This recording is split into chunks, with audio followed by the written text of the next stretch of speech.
खुशहाली के लिए प्रदेश के मुख्यमंत्री मोहन जी यादव आपके समक्ष बस प्रदेश की खुशहाली चाहते हैं, प्रदेश का विकास हो, बस यही भावना है।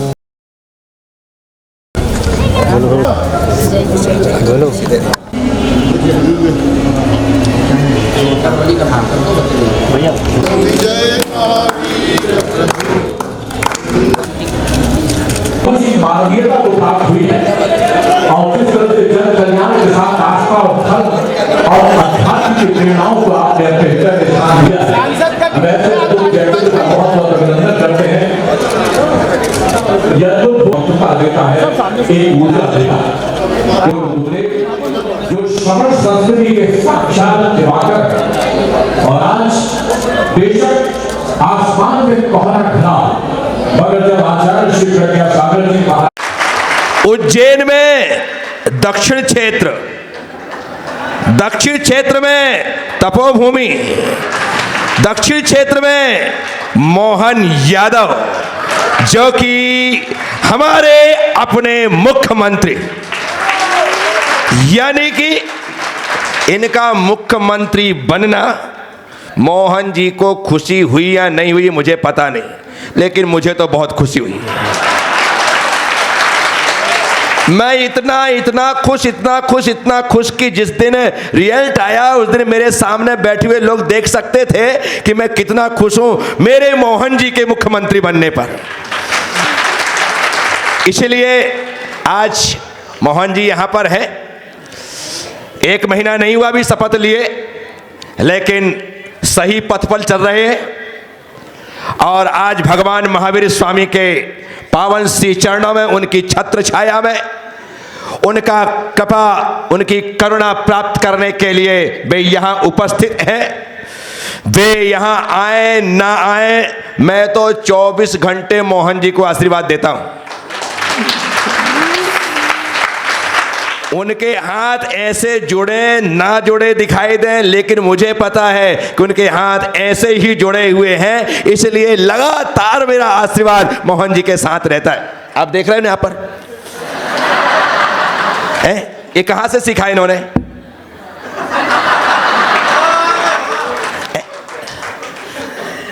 जिस देश के राजा के हाथ ऐसे जुड़े रहते हैं, उस देश की प्रजा उससे ऐसी जुड़ी रहती है। साथियों, आज मेरी एक दिली तमन्ना कि मोहन जी जब भी मेरे पास पहली बार आएंगे, उनका मैं आचार्य प्रज्ञा सागर समस्त जैन समाज और समस्त उज्जैन की ओर से एक नागरिक अभिनंदन करूंगा। और उसी का यह सुपरिणाम है कि आज हम यहाँ पर उनके नागरिक अभिनंदन के लिए उपस्थित हैं। मोहन जी ने, जब मैंने अभी 3-4 दिन पहले बात की थी, तो मैंने कहा मोहन जी ऐसा कर रहे हैं कि आपका नागरिक अभिनंदन, बोले मुझे अभिनंदन की आवश्यकता नहीं है, मैं आपका हूं और आपके पास आ रहा हूं, मुझे इसकी आवश्यकता नहीं है। अब इससे बड़ी बात क्या हो सकती है?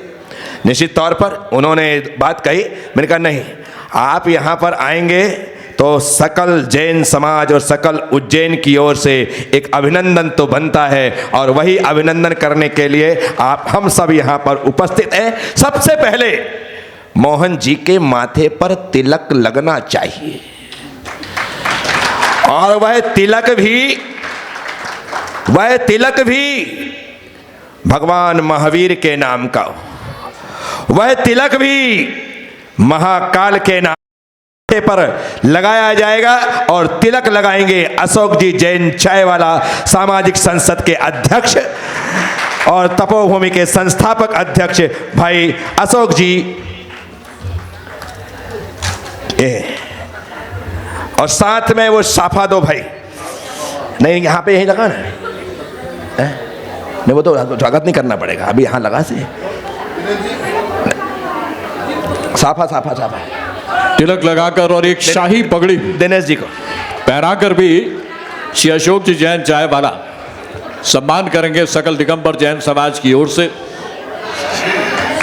डॉक्टर मोहन जी यादव का अभिनंदन तिलक के साथ ही ऐसा विशेष, अरे हाँ, ऐसा शाही पगड़ी जिसके माध्यम से आपका अभिनंदन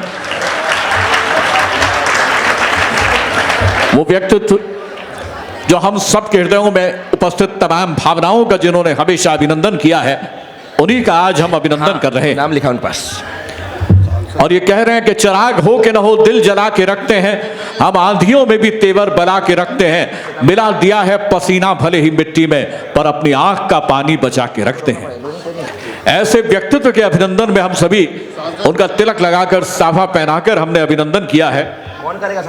अपनी उसी रीति नीति के साथ शाल उड़ाकर भी हम डॉक्टर मोहन जी यादव का अभिनंदन करेंगे। अनिल जी फिरोजिया जो कि हमारे उज्जैन क्षेत्र के सांसद हैं और जो कि केंद्र में है, उज्जैन से भोपाल और उज्जैन से दिल्ली तक पूरा जुड़ा हुआ है। हमारे सांसद महोदय शॉल उठा करके हमारे मोहन जी का स्वागत कर रहे।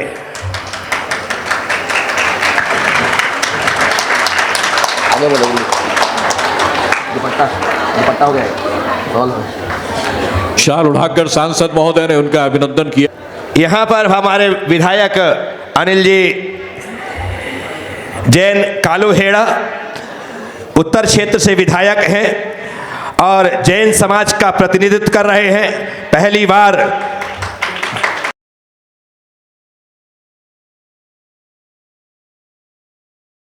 ये छवि ही कुछ और है, ये आभा ही कुछ और है। संतों के चरणों में जब हम आते हैं तो सचमुच हम सबके व्यक्तित्व और कृतित्व में एक अलग ही निखार आता है। महापौर महोदय मुकेश जी टटवाल यहाँ पर हैं।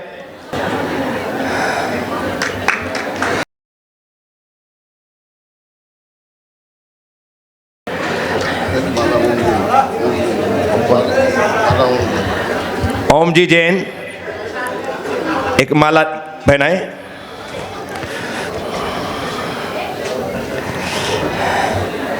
पर भाई राकेश जी अग्रवाल,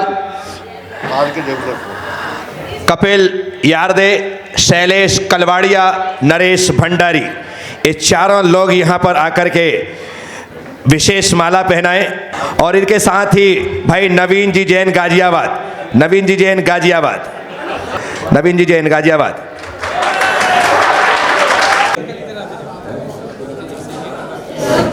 मलास लोहाड़िया, निखिल विनायका, एक साथ दोनों हैं। मलास निखिल, इसके साथ ही गौरव पाटोरी, हंसिका गंगवार, मोनू अमित जैन, मोनू पिंजरे। नीचे उतरता जो, हाँ फटाफट उतरते जाना यहाँ से।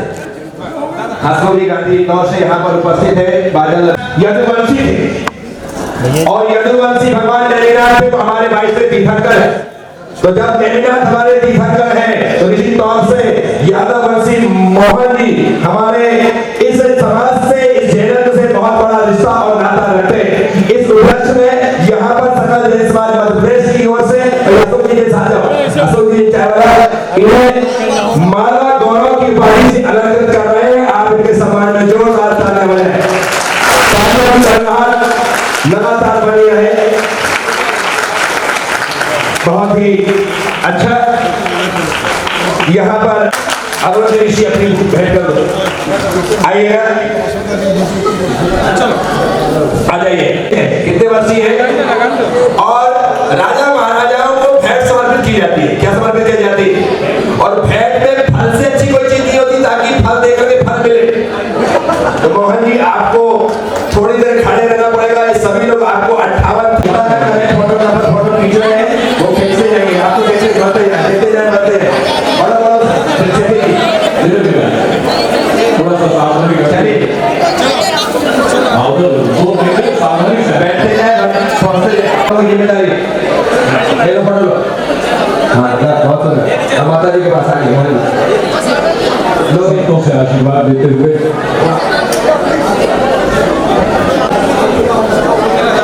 हाँ चलो यहाँ दीदी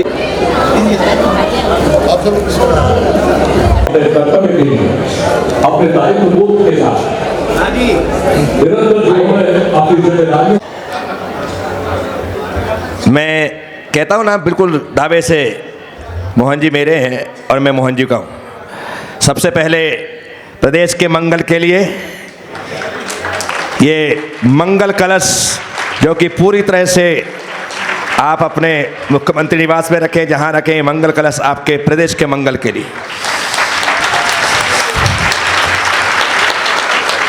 ये रजतमयी धर्म ध्वजा सनातन धर्म की ध्वजा फहराती रहे, जैन धर्म की ध्वजा फहराती रहे।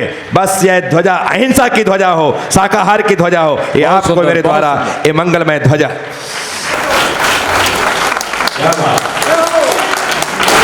ये सभी प्रकार से श्रीफल कहलाता है। श्री मतलब लक्ष्मी, देश प्रदेश समृद्ध रहेगा तो सब आनंद होगा ये समृद्धि के लिए। और एक आखिरी चीज जो मैं देने वाला हूँ वो आप दे दो।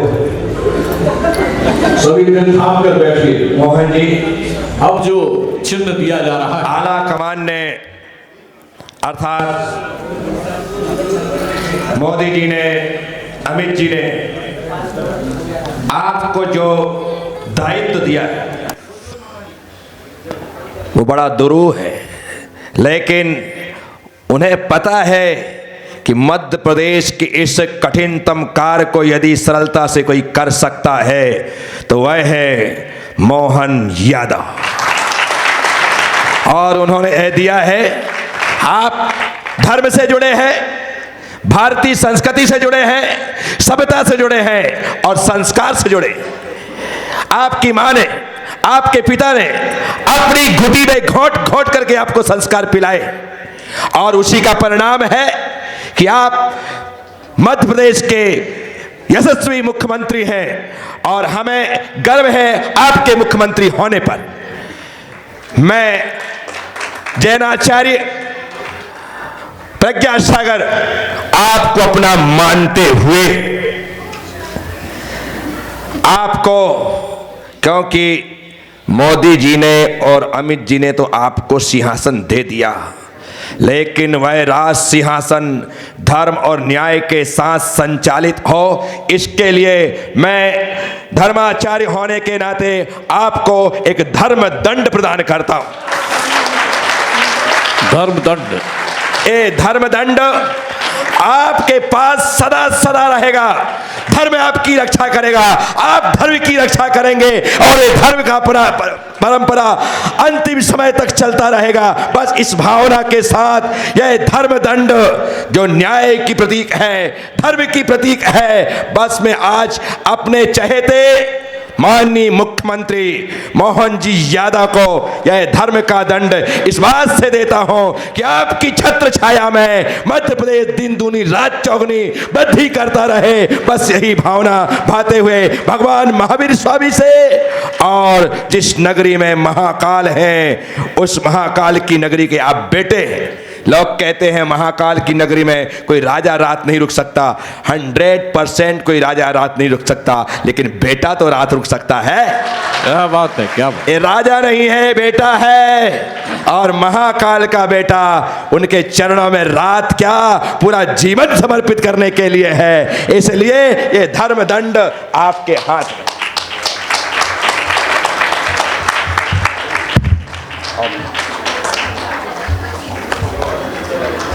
हम सब मिलके बोलेंगे, बोले भगवान महावीर स्वामी की, आचार्य प्रज्ञा सागर की। कई जन्मों के पुण्य के बाद सुनो भाई, हमको ये मानव जन्म मिलता है। ऐसा कहते कि 84 लाख योनियों के लंबे चक्र से अपने पुण्यों का हिसाब किताब परमात्मा के पास ठीक ठाक पहुंच जाए तो हमको मानव योनि मिलती।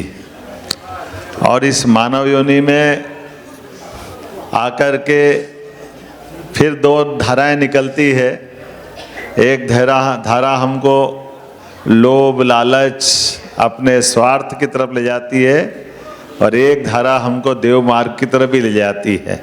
अब ये हमारे हाथ में है कि हम किधर जाएं, लेकिन इस विवेक को जागृत करने के लिए कोई न कोई आचार्य चाहिए। तो आचार्य भगवंत हमारे बीच मौजूद है जो इस बात के लिए अपने खुद के जीवन के प्रत्येक क्षण को जला जला करके तिल तिल करके गला गला करके।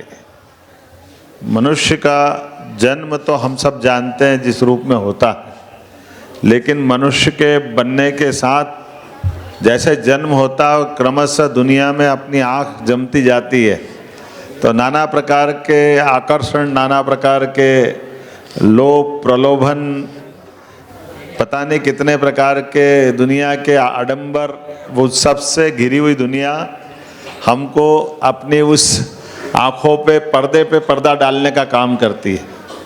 और ये पर्दे हटाने के लिए परमात्मा ने हमको, मालूम है परमात्मा स्वयं खुद नहीं दिखाई देते हैं, वो संतों के माध्यम से हमारे इर्द गिर्द रहते हैं। हम केवल आँख उठा के देखें, वो परमात्मा हमको कदम कदम पे दिखाई देते हैं।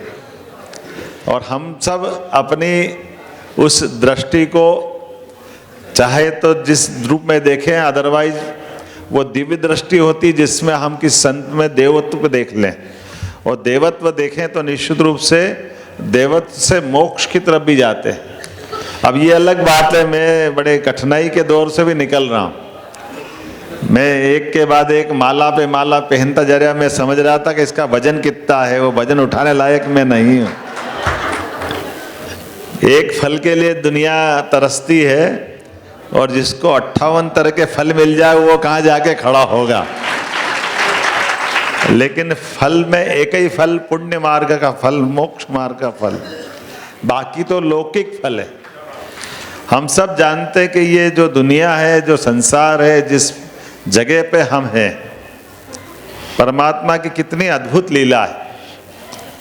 कभी हम इन फलों की रचना को देखें तो हम फल के स्वाद में डूब के आनंद लेते हैं। परमात्मा ने फल का स्वाद देने के लिए आपको उनने फल नहीं बनाया है, फल के अंदर बीज छिपा हुआ है। उस बीज से आने वाली पीढ़ी को भी हमको मार्ग प्रशस्त करना है। वो जगह जगह फल के आधार पर फल के वृक्षों की कामना आपसे कर रहा है। हम फल के स्वाद में डूब करके परमात्मा ने जो हमको मूल काम दिया है उससे दिग्भ्रमित नहीं हो जाए, उससे हमारी दृष्टि में दोष नहीं आ जाए, ये परमात्मा हमसे अपेक्षा करता है। हम सब सौभाग्यशाली हैं। मैं तो ये मान के चलता हूँ कि जैसे महाराज जी ने कहा है कि महाराज जी के पास आकर के महाराज जी का बड़ा जोरदार, मेरे को तो कई प्रकार का अलग अलग अनुभव है। महाराज जी की देखा जाए तो लौकिक शिक्षा भले ही वो अपने मिडिल के अंदर वाली है, लेकिन आध्यात्मिक शिक्षा परमात्मा में देवत्व वाली वो कम नहीं है। हम सब जानते हैं उसको, कैसे कैसे महाराज जी महाविद्यालय में साइंस के विद्यार्थियों के सामने अपना विषय रखते हैं, कैसे आपने रचना कर ली, एक साथ आपने एक के बाद दुनिया ने अलग अलग प्रकार से नवाजने के साथ अपनी सेल्फी में आकर्षण ढूंढा।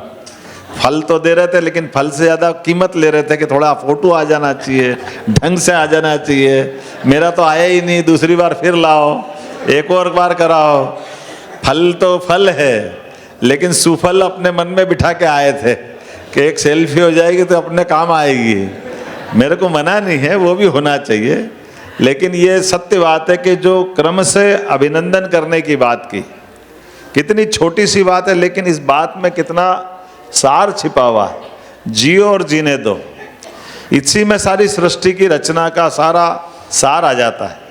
और इसी बात में आपने कहा कि हमारे यहाँ वीर विक्रमादित्य हुए 2000 साल पहले, और वो काल इतना खराब था कि आज के आतंकवादियों की जो घटनाएं घटती है, शकों का काल ऐसा माना जाता कि उस काल को भी इस काल को शर्मा जाए, इतना खराब काल था। और उस काल में अपनी संस्कृति की ध्वजा को लहराने के लिए चारों तरफ अंधकार दिखाई दे रहा था, बहुत बुरी स्थिति थी। लेकिन विक्रमादित्य उज्जैन का एक बालक उठता है, अपने तलवार के बलबूते पर दुनिया में वो जो जिस म्लेच्छ लोग थे, आतंकवादी थे, उनके लिए अपने कदम बढ़ाता है। एक छोटा सा प्रसंग सुना के महाराज जी, मैं उस पर आपको थोड़ा ध्यान आकर्षित कराऊंगा। उनके उस पूरे अभियान के अंदर, अभियान में विजेता की छवि भी स्थापित हो गई, यश भी मिल गया, और उनके गुरुदेव ने कहा कि ये यश लंबे समय तक बना रहे, इसलिए वो जो विदेशी आक्रांता थे, उन आक्रांताओं के लिए भी जो गलत मार्ग में थे उनके लिए दंड देते हुए बाकी से संबंध बना करके उनकी भी शुद्धि कर दें, एक रास्ता ढूंढा। तो रास्ता ये ढूंढा कि उनकी पत्नी से विक्रमादित्य का विवाह करा दिया। और विवाह कराने से क्या हो गया कि अब जो वो आतंकवादी थे, उस आतंकवादियों में से जिनका मार्ग सही था, लोग सही थे, वो तो साथ में आ जाए, लेकिन उनके सगे भाई वो इतने गलत मार्ग में डूबे हुए थे और उनके पूरे अभियान का कोई अंत नहीं था। आतंकवादियों की जैसे एक तरह से सीमाओं के बाहर का व्यवहार था।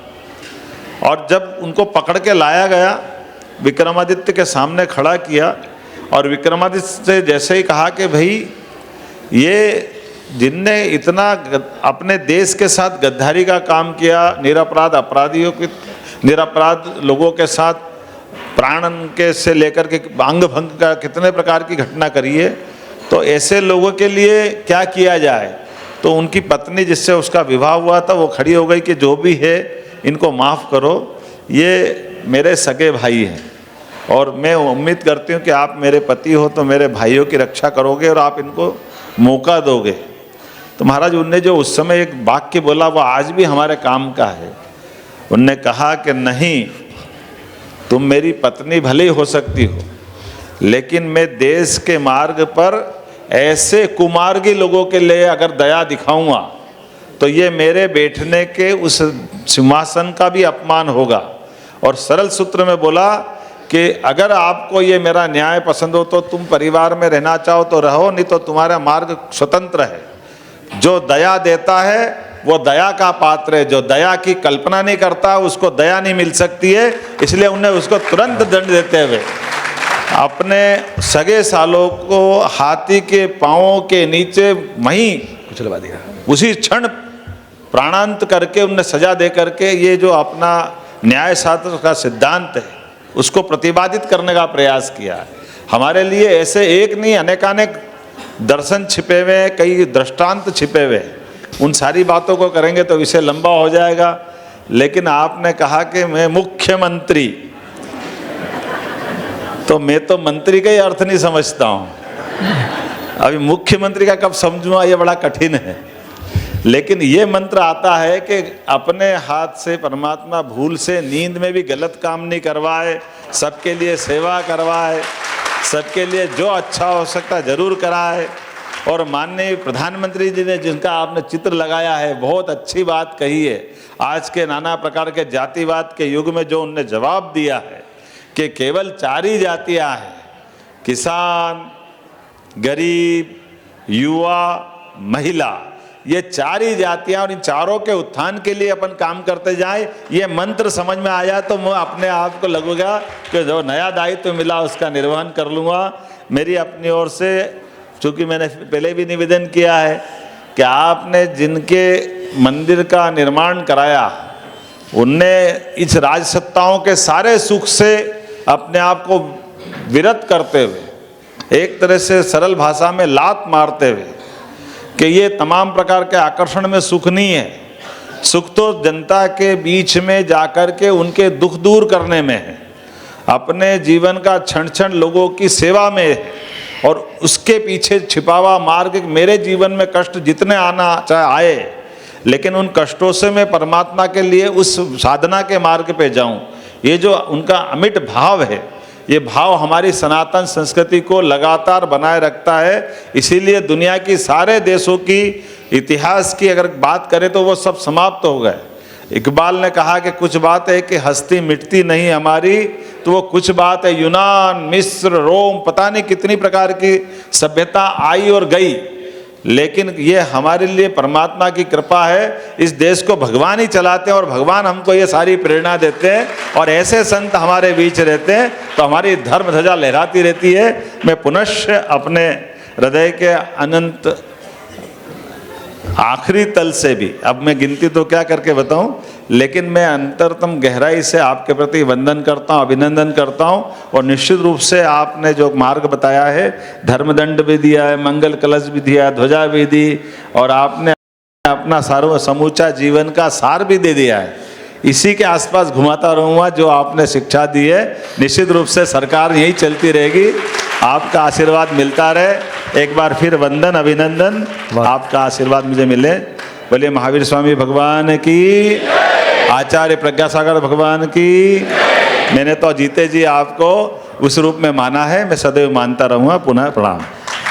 पुष्पगिरी में 25 जनवरी से पंच कल्याणक है, अशोक जी संयोजक हैं, जी चेयरमैन हैं, वो उसका कार्ड पत्रिका दे दो।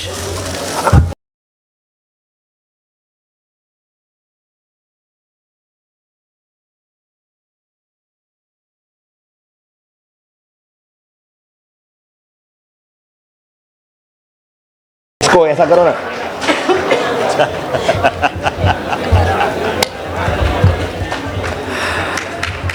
बहुत अच्छा।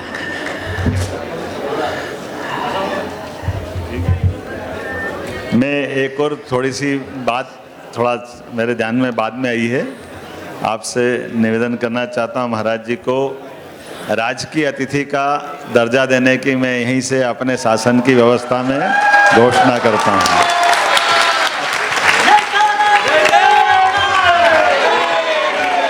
एक दो मिनट आचार्य गुरुवर श्री पुष्पदंत सागा जी महाराज के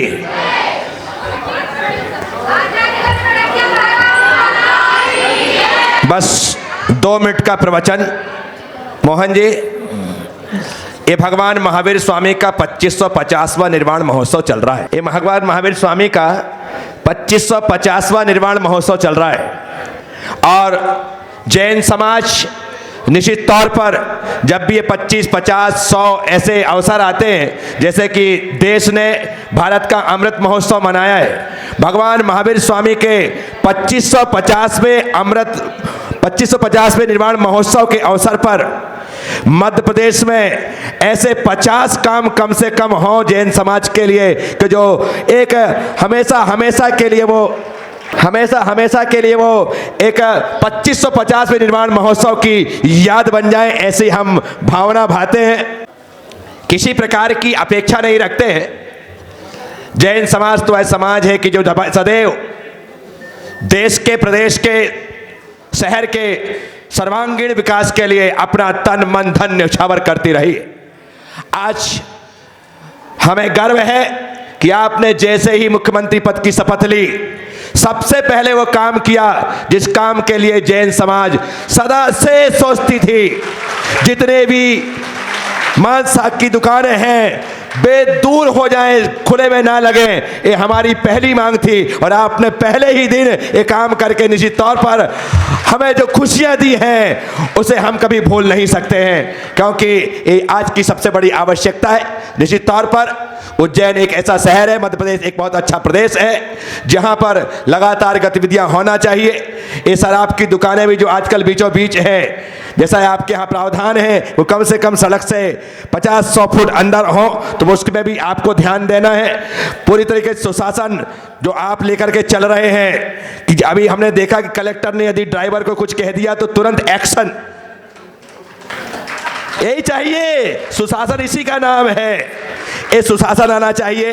स्वच्छता खाली इंदौर नंबर 1 ना रहे, आने वाले समय में ये कहा जाए स्वच्छता के नाम पर मध्य प्रदेश नंबर 1 ये होना चाहिए।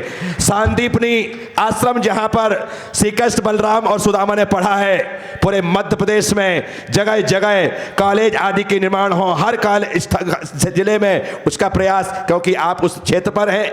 इसके साथ ही चिकित्सालय की आवश्यकता है। आज उज्जैन के लोग चिकित्सा करवाने के लिए इंदौर या फिर मुंबई जगह जाते हैं। हम चाहते हैं कि आने वाले समय में उज्जैन में ऐसा हॉस्पिटल हो कि मुंबई के लोग हमारे यहाँ पर इलाज करवाने के लिए आएँ। तो इन सब चीज़ों में ध्यान देना है। और सबसे बड़ी बात यह है कि हमारे द्वारा इस प्रकार के अवार्ड निश्चित हों, चाहे वो पार्षदों के हों या फिर नगर सेवकों के हों, कि उन लोगों को साल में एक बार अवार्ड का फंक्शन हो कि इन्होंने सबसे अच्छा वार्ड बनाया है, इन्हें यह अवार्ड दिया जाता है। ये शहर के बहुत अच्छे व्यक्ति हैं, इन्हें अवार्ड दिया जाता है। तो निश्चित तौर पर लोगों में काम करने की हिम्मत बढ़ेगी। जैसे मोदी जी ने आपको मुख्यमंत्री बना करके सबके मन में, दिमाग में डाल दिया है कि छोटा से छोटा कार्यकर्ता भी मुख्यमंत्री बन सकता है।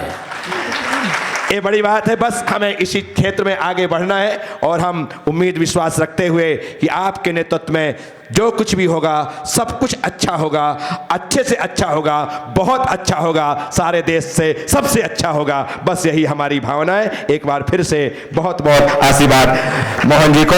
ओम नमः।